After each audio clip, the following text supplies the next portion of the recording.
Nate from up in Michigan, he hit me and he said, hey, unpopular take, but maybe it's good. The college football playoff is removing some intensity from the Michigan-Ohio State rivalry. It's reached levels of toxicity lately that don't feel good for the sport. I hate this. I don't hate you, Nate. I think you're a smart guy. We've heard from Nate before. It always goes back to Meemaw's age-old and proper adage, and that is that smart people do say casual things sometimes. Casual people rarely say smart things. Nate is a smart person. He has just said a very casual thing. I hate this. Hate everything about it. From top to bottom, there was nothing that I could pull out of that was redeeming in nature. It isn't too toxic, okay? First off, it isn't too toxic. Once upon a time, the Romans gathered in the Colosseum by the tens of thousands and watched people kill each other. That's toxic. That feels pretty toxic to me. This is a football game. It's not toxic. If a guy who graduated from Michigan walks up to a guy who graduated from Ohio State in a Walmart parking lot and takes a baseball bat to his back because he doesn't like the school he went to or the school he roots for, that's toxic. Just hoping the guy's Thanksgiving is ruined and the early part of his December is ruined because his football team lost to yours is not the worst thing in the world. That's not toxic. That's just called passion. And I also want to ask you this, Nate. Speaking about this toxicity, your word, not mine. What part of your life has been made worse because of the intense nature of this rivalry? My guess is none.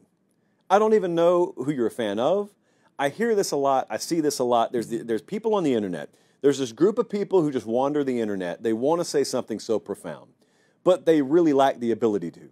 And so they say stuff like this in the aggregate. It's, man, maybe we ought to cool off a little bit on this rivalry. It's gotten a little too toxic. How? How is it any more toxic now than it always has been, first off? And secondly, even if it is more intense than it always has been, how's that toxic? Whose life is it ruining? If it is ruining your life, you probably do need to step away a little bit. But look, even if it really does affect you emotionally, it's supposed to. It's, I'm told, the greatest rivalry in sports. And I used to not believe that because I grew up in the South. But the thing about it is, I got myself in a position professionally where I could attend this game pretty regularly. You guys were right about it. I got to give it to you. You were right about it. A little kid growing up in the South thought, Ohio State, Michigan, man, they forced that down our throats. It's real. It's real. It's not toxic. I mean, it's intense. That's not toxic. There's nothing wrong with that. It's pretty healthy. Because if you don't have that avenue, if you don't have the mechanism of sports through which to release some of the anger that you got bottled up in your life, well, guess what happens? It doesn't go away. It just comes out elsewhere.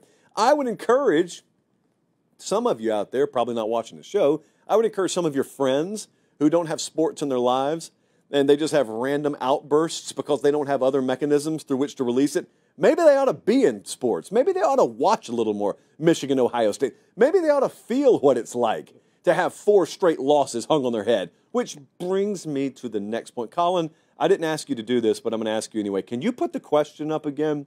Because I want to remind people this was kind of a two-parter. The first part was, has it gotten a little too toxic around here? No, is my answer to that. No. But listen to the crux of this whole thing. He said, this is an unpopular take, but maybe it's a good thing the playoff is removing some intensity from the Michigan-Ohio State rivalry because of the levels of toxicity that it has reached lately.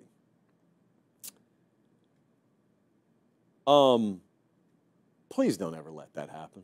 Please don't ever get here. Please don't let us get to a point where this is a real thing that's happening. This past year, I know, if you just came out of a cave, if you've been hibernating, we got the greatest rivalry in college football, my words, but also the words of many others. It's extremely intense. It's more intense than any rivalry I've ever been around, and I've been around them all. But the team that lost that game won the national championship. So there is a thought out there that because that happened, the impact of this game's outcome is devalued. Ohio State fans, in some cases, have tried to make that argument. They don't really believe it. They do believe that winning the national championship softened the blow. They don't believe that the outcome of the game doesn't matter anymore. No serious Ohio State fan believes that. And certainly no serious Michigan fan believes that, even if the shoe was on the other foot. some of them be lying the same way some of my Ohio State folks are lying right now. Any Ohio State fan who's telling you, I don't care that we lost the Michigan game because we won the title, is lying to you. The appropriate way for them to say it would be, I do care that we lost to Michigan. It was just made, less gutting because we won the national championship. But there is a theory out there that I'm really hoping we can avoid. There's a theory out there that we're headed towards a world where, since you got this big safety net under you, and you can afford to lose that game like Ohio State did, but then go on to win the whole thing, well, maybe the result of the Ohio State-Michigan game, it's not quite as impactful. It's not quite as noteworthy. It's not quite as important. There's not as much urgency on the game. Now, time will tell on this. If we get to a point where that's happened, that's one example of the college football playoff ruining the best parts of college football. Because the best part of college football is not the playoff to me. This is, again, where I'm going to be selfish and tell you how I feel. The best part of college football is Saturdays in the fall, and even more specifically, the best part of college football is rivalry Saturdays in the fall. Now, my philosophy is in the minority here. I will grant you that. But the way I feel about this sport is I'd be fine if there was no playoff. I do want a playoff. I'd be fine without it. But, of course, we're going to have a playoff. But the importance of the playoff is always downstream of Saturdays in the fall to me. That's how I feel about the sport. So if we get to a place where people are looking at rivalry games and saying, yeah, okay, let's get through this so we can get to the playoff. Yeah, this team lost, but it's okay because they could just go and win it all in the playoff. No, I don't think that's where this rivalry will ever get.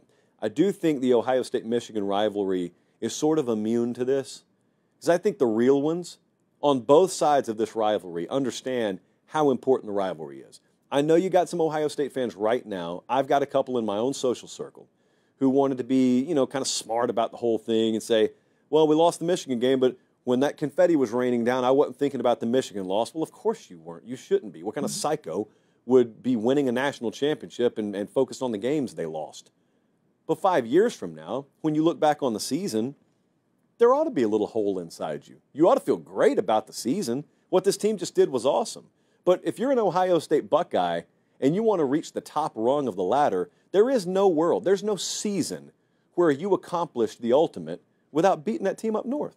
There's no world, if you're a Michigan fan, where you can accomplish the ultimate without beating that team in Columbus, Ohio. There shouldn't be. That rivalry should be that important. That doesn't mean that belt comes with an asterisk. It doesn't mean that trophy is tainted in any way. But it does mean if Ryan Day has a national championship winning team 3 years from now that smokes Michigan by 3 touchdowns and goes on to win a title, that team will be looked at more fondly than this team. They should, because they accomplished everything that is ascribed to excellence at Ohio State. So I do think the playoffs changed the dynamic for the outside world. For people inside the world, for people inside the bubble, I highly doubt we ever get to a world where there's sort of this ambivalence towards the outcome of this game. Yeah, we want to win it, but that suffering that Ryan Day and Ohio State went through after they lost that game, it should always feel that way. I hope it always feels that way. Is it toxic? I can feel that way in your gut if you just lost, but that means you're participating in something worthwhile. Like, how's it going to be as sweet as it's supposed to be when you win if it doesn't completely gut you if you lose? That's the way it should always feel. That's not toxic. That's competition. That's sport.